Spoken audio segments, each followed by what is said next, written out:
महाभारत युद्ध रे पितामह भीष्म जमिति निज इच्छा रे माने से तांको देह त्याग करथिले सेई बळी भाबरे तो तांकू केई हरेइबा कि पराजय करिवार दक्षता का पाखर नथिला। क्वेश्चन लीक घटना एटा प्रथम थर नुह या पूर्वरु भी बहुत थर लीक हेजी।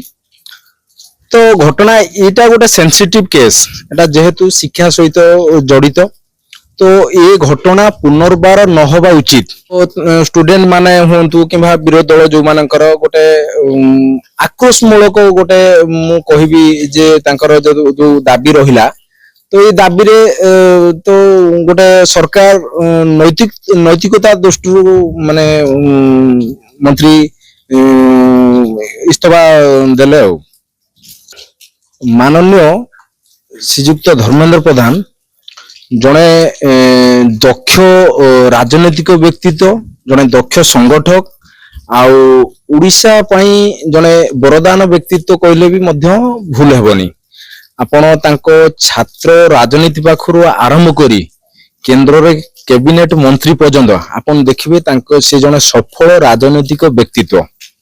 आपण 2000 मसीहा रे विधायक पाखरु आरंभ करी परे परे अन्य राज्यरू माने बिहार आ मध्य प्रदेश बाहर राज्यरू दुई थर माने 3 थर सी राज्यसभा को निर्वाचित होइचंती।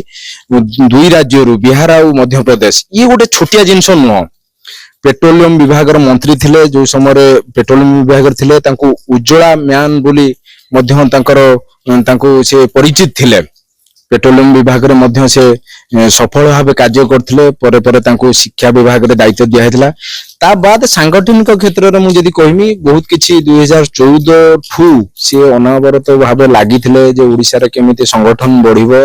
प्राय 147 टा निर्वाचन मंडल तांकर संगठन माने माने आसीबो। तांकर भूमिका बहुत किछि थिला माने सांगठनिक दल भितरे हो किंबा आमर सामाजिक जो राज्यर उन्नति क्षेत्र रे हो सब क्षेत्र रे तांकर अवदान थिला।